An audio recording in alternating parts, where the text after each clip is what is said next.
3.5 হাত নৌকা নিয়া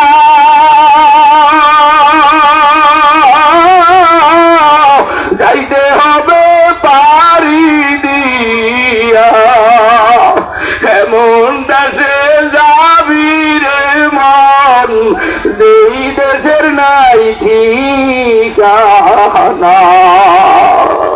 কবরে হাজার হাজার বছর,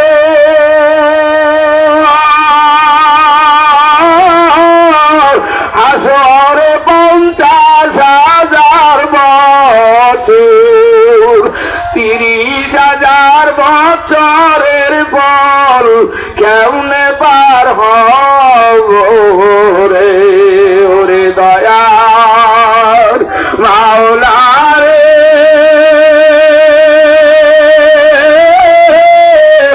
ওগো মায়ার মাবুদ রে, কেমনে একা দিব পারি ওই অকুল সাগরের মাঝে রে। ও আব্বু জানেরা, ও আম্মু জানেরা, ও উত্তরবঙ্গে কুড়িগ্রাম দল্লার পারে ইস্তেমা ময়দানের আগত আমার মুসলমান বাজানেরা, আমার মালিক ডাক দিয়া বলে, পৃথিবীর মানুষ, আমি আল্লাহ তাআলা এত সুন্দর করিয়া কুরআনুল কারীম আমার দোস্তের উপরে সাজাইয়া দিলাম। এই কুরআনুল কারীমের প্রথম সূরা সূরাতুল ফাতিহা। এই সূরাতুল ফাতিহা মক্কাতুল মুকাররমায় নাযিল হয়। এই সূরাতুল ফাতিহার ভিতরে 7টি আয়াত পাওয়া যায়। এই 7টি আয়াতের ভিতরে 3টা মেসেজ দেন। ও বাজারেরা, এই মেসেজ 3টা বুঝতে হইলে দুনিয়ার আগে একটা উদাহরণ বুঝতে হবে। দুনিয়ার জনগণ যখন দুনিয়ার এমপি মন্ত্রী চেয়ারম্যানের কাছে কিছু চাইতে চায়, দরখাস্তের ভিতরে 3টা প্যারা থাকে। প্রথম 6 লাইনের ভিতরে এমপির প্রশংসা, দ্বিতীয় 6 লাইনের ভিতরে পরিচয়।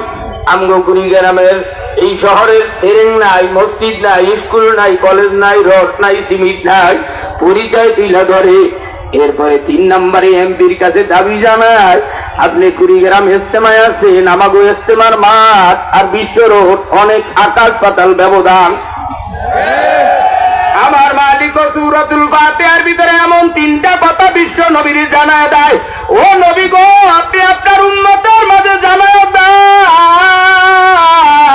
আমি আল্লাহ তাআলা চিঠি পাঠা দিছি, আপনি জানায় দেন, আমি আল্লাহর সাথে যারা বন্ধুত্ব করতে চায়, আমি আল্লাহর সাথে যারা প্রেম করতে চায়, আমি মাওলা পাকের যারা দিদার চায়, তারা যেন আমি মাওলার প্রশংসা করে। এইবার একটু কুড়িগ্রাম ইস্তেমার ময়দান দিয়ে আওয়াজ দিয়ে বলো, আমরা প্রশংসা করবো আল্লাহ বললে যারা ডাক দেয় না, মনে করবা বিদেশিদের ভ্যাকসিন মারা, ফরমালিন, ইমানের ভিতরে ভেজাল, পাস করলি মাথায় দেয়, কিন্তু ওদিকে যাইয়া কিবার শিকার করে সিটিংবাজ মুসলমান আমগো দরকার নাই, কথা কয় না। এইবার একটু জবান যারা করে না, মনে করবো তাদের প্রশংসার মালিক দুনিয়াদাররা। আর তোমরা যারা মাওলার লাগে প্রেম করতে চাও, বন্ধুত্ব করতে চাও, এইবার তারা আওয়াজ দিয়া বলো, সমস্ত প্রশংসার মালিক কে? হয় না, 2 জায়গায় আওয়াজ দিয়া কখন? আরো জোরে জোরে জোরে জোরে। আরে আব্বা জানে, সরমুরার ময়দানে যখন পাগলারা 1 number, 2 number, 3 number, 4 number, 5 number, 6 number, 7 number ময়দানের মধ্যে আমার বাগানে যখনই কয় আমার মালিক আছে না নয়, এমন জোরে ডাক দেয়, মনে হয় সরমুরার জমিন সব মদিনার দিকে রওনা দেয়।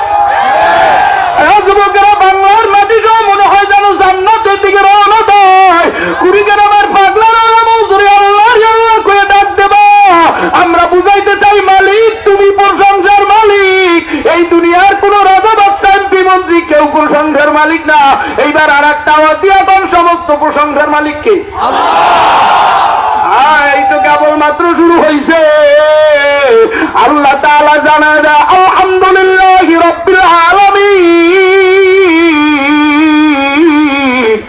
আলিফ লাম আলহামদুল শুরুর আলিফ লাম, আলিফ লামে ইস্তেগরাকি। এর অর্থ তাফসিরে হাসিয়া বাইনা সতর টিকার ভিতরে লেখে সমস্ত। একটু জোরে কনকনস্ত, আরো জোরে কনকনস্ত। হামদত্ত প্রশংসা, রব মানে প্রভু, আলামিন দুনিয়া খেরাত উভয় জগতের মালিক যিনি, তিনি হলেন রব। এইবার আবার একটা আওয়াজ দিয়ে বলে সমস্ত প্রশংসার মালিক কে? হয় না, আরো জোরে দেখে। ওই খুলনার রেল স্টেশনে এক বোবা বহুদিন পর্যন্ত ব্যান গাড়ির উপরে শাক সবজি বিক্রি করে। দুইটা ছেলের বাবা, ছেলে দুইটাকে কষ্ট করে শাক পাতা বিক্রি করে লেখাপড়া করাইয়া সরকারি ভাবে চাকরি পাই ইটালি যায়। বহুদিন পরে ওই ছেলেরা ডাক দিয়া কয়, খুলনার ইমাম সাহেব হুজুর, আমার বোবা বাবারে কি একটু মক্কা শরীফ নেওয়া যাবে নি? বাবা কি বলো, নেওয়া যাবে না মানি? পাসপোর্ট করায় দাও, ক্লিয়ার হয়ে যাবে। কিছুদিনের ব্যবধানই মক্কায় চলে গেল। যখন তওয়াফ করতেছে কাবার কিনারে ঘটতেছে আর ঘটতেছে। এই ঘটনা বলার পিছনে কারণ হইল, যারা জবান বন্ধ করে রাখো, আমার মাওলারে ডাক দাও না, আল্লাহ বলে ডাক দিলে কয় সর্বনাইয়ালারা হালকায় জিকির দেশে, মাসিক ইস্তেমা দেশে, মসজিদ থেকে বের কইরা দাও। শোনো, আমরা সর্বনার জিকির করি না, সর্বনার প্রশংসা করি না। কথা কয় না, ঠিক কিনা? অঞ্চলের মানুষেরা একটু আওয়াজ দিয়ে বলো, আমরা জিকির করি কাজ, আমরা গোলামি করি কাজ, আমরা দালালি করি না দুনিয়ার কোন পীর মাশায়েখের না, আমরা দালাল মদিনার গোলাম। কথা কয় না, কথা কয়, কথা কয়, কথা কয়। খুলনা রেল স্টেশনের এই বাগলা মক্কার জমিনে যখন তওয়াফ করতেছে ইমাম সাহেবের হাত থেকে হাত ছুটে যায়। 3 দিন 3 রাত পরে এই সাপা মারোয়ার পূর্ব পাশে আবু জাহেলের বাড়ি, এখন বাড়ি নেই, সব বাথরুম। এই বাথরুমের পাশেই চায় সুন্দর আর 3.5 কিলোমিটার নিয়ে জাবালে কুবায়স পাহাড়। এই পাহাড়ের পাশেই ওই পাগলায় গুনগুনে কাঁদতেছে, আল্লাহু হাজির, আল্লাহু হাজির,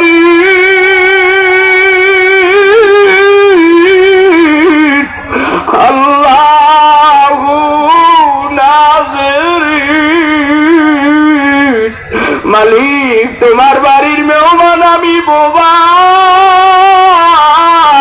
কান্দে আর পাগলা আল্লাহু আল্লাহ, আল্লাহু আল্লাহ, আল্লাহু আল্লাহ, আল্লাহু আল্লাহ বলে ডাকতে আছে। এদিকে মাওলার জমিন, মক্কার জমিন আরো গরম হয়ে গেছে। 3 দিন 3 রাত পরে খুলনার ইমাম সাহেব খপ করে হাতটা ধরে বোবা হাজির, তোমার জবান কে খুলে দিল? পাগলারা, এত সুন্দর স্টাইলে ময়দানে জিকির, জবান বন্ধ করে পয়সা থাকো। আবার আগামী বছর ইস্তেমায় কে বাঁচবা আর কে বাঁচবা না। বরিশালের ওই সোনার অলি আল্লাহ তোমাকে মাঝে আইসে, যখন বাজান কইয়া টান দেয় মনে হয় যেন কলজেটা ছিদ্র হইয়া। সর্বনাশ ময়দানে যারা গেছো পাগলারা দেখছো, যখন বাজার কইয়া ডাক দেয় কলজেটার মধ্যে মনে হয় আর ভালো লাগে না। কথা কথা ঠিক কিনা? দুনিয়ার কিচ্ছু ভালো লাগে না, ছেলে ভালো লাগে না, মেয়ে ভালো লাগে না, ধন সম্পদ বাড়ি গাড়ি কিছুই ভালো লাগে না। ওই খুলনার রেল স্টেশনের বোমা আর কাভার কিনারে আল্লাহু হাজির, পাগলের মতো কান্দে আর ডাক। খুলনার ইমাম ডাক দিয়ে কই, কি বোবা হাজির, তোমার কাবার মালিক বুঝি জবান খুলে? আরে বাবা, হালকায় জিকিরে যাইয়া জিমাও, ফজরে জিকির করলে জিমাও, মাগরিবের পরে সবক আদায় জিমাও। দুনিয়া দুনিয়া দুনিয়া দুনিয়া দুনিয়া দুনিয়া সব মোহাব্বত ঢুকে গেছে। আমার বাবাও কিন্তু সর্বনারী মুজাহিদ, আমাদেরকে পিঠের উপরে সব করে সোফার মাইরে দেয়। আমার বাচ্চা সাইরুজুল সর্বনারী মুজাহিদ এখনো বাড়ি গেলে ফজরে জিকির না করলে মফেল যে কয়টা থাকুক না কেন চমক দেয়, আওয়াজ দেয়। তোমাদেরকেও বলিয়া গেলাম, আমি ফজলুল করিমের রুহানি সন্তান হইয়া তোমাদের মাঝে বললা গেলাম বাংলার 64 জেলার প্রত্যেকটা মসজিদে জলি জিকিরের অবস্থায় কতখানা ঠিক কিনা?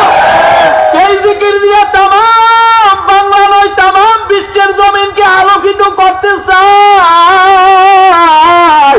আমার মাওলার জমিনে যারা অন্ধকার দূর করতে চাও, এইবার একটু আওয়াজ দিয়া বলো বোবার জবান খুলে দেওয়ার মালিককে। কিন্তু তুমি বোবার মতো মুখে পান দিয়া বোবার মতো বৈশা রইলা বাবা। এই রহমাতি মজলিস বরকতি মজলিস আর জীবনে পাবো না। জামাই যদি দোকানে থাকে দোকানে শাটার লাগাইয়া ইস্তেমাইতে বলো কথা বাবা। হৌরে সর্বনাই করে জামাই অমুক দল করে, হৌরেও সেই দল করবে, জামাই ওই দল করবে, বাপ সেই দল করবে, ছেলে ওই দল করবে, কথা কথা ঠিক কিনা? আমার মাওলারে যারা রাজি করতে চাও এইবার আর একটা আওয়াজ দিয়া বলো সমস্ত প্রশংসার মালিককে। আরে হয় না, আর একটু জোরে কন্যা কে? আল্লাহ বলে আর রহমানির রহিম। এই সূরা ফাতিহার 1 নম্বর আয়াত দিয়া অনেকগুলো আয়াত বলা যাবে, হাদিস বলা যাবে, সময় নাই। আমার সময় 45 মিনিট। আহারে বাবা, সব শেষে এখনো মনে হয় 10 মিনিট আছে। আরে আব্বা জানে না সময় নাই। আর রহমান রহিম, রহমান কাদের জন্য, রহিম কাদের জন্য? তাম দুনিয়ার হিন্দু বৌদ্ধ খ্রিস্টান ইহুদি নাসারা যুবক যুবতী বিড়িখোর গাঁজাখোর মদখোর সুদখোর জেনাখোর সবার জন্য আল্লাহ তাআলা রহমান। বলে হুজুর যে ইজি বাইক চুরি করে, ব্যাটারি চুরি করে চরমনাই যায়, আছে না নাই? পাঁচ কল্লি লাগায়, হাঁটুর কাপড় উঠে তারপরে ইস্তিনজায় বসে, টুপি পরে কিন্তু নামাজ চোরা, রোজা চোরা, হজ চোরা, যাকাত চোরা, আরো আছে অনেক চুরি চামারি আছে রে বাবা। মুজাহিদ কমিটির টাকা, আন্দোলনের টাকা, কত মুজাহিদদের কষ্টের টাকা, এগুলো নিজে খায় সাধারণ ভাবে। এই সব চোরাদের প্রতি আল্লাহ রহমান। কিন্তু রহিম কাদের জন্য জানো? পৃথিবীর ভিতরে ইচ্ছা করলে আমি আল্লাহরে ভয় করিয়া যারা আন্দোলনের গরিবের টাকা চুরি করে খাও নাই, গরিবের ইজি বাইকের ব্যাটারি চুরি করে খাও নাই, ওই ঘর দালান কোটা সেই গিরিল ভাইয়া দুনিয়ার ভিতরে আল্লাহরে ভয় কইরা যারা চুরি ছেঁচড়ামি, দুনিয়ার ভিতরে সুদ ঘুষ জেনা ব্যভিচার এগুলো করো না, তাদের জন্য আল্লাহ তাআলা হাসরের ময়দানে রহিমের গুণে গুণান্বিত হইয়া বলবে নবী গো, দুনিয়ার ভিতরে আমি মাওলারে যারা ভয় করিয়া চুরি করে নাই, ডাকাতি করে নাই, জেনা করে নাই, দুনিয়ার গরিবের হক নষ্ট করে নাই, গাড়ির উপরে গরিবের চর দিয়া 10 টাকা খায় নাই, দখলদারি করে নাই, আমি আল্লাহ তাদেরকে মাফ করে দিলাম, তাদেরকে নবীর ডান পাশে দাঁড়াইতে বলে। এইবার আল্লাহ তাআলা বলে মালিক ইয়াউমিদ্দিন। এইবার কিন্তু কেবলমাত্র ভূমিকা শুরু করলাম, এই কিন্তু মূল পয়েন্টে আইয়ে গেছি। এইবার একটু জোরে কর মালিক ইয়াউমিদ্দিন, বিচার দিনের মালিককে।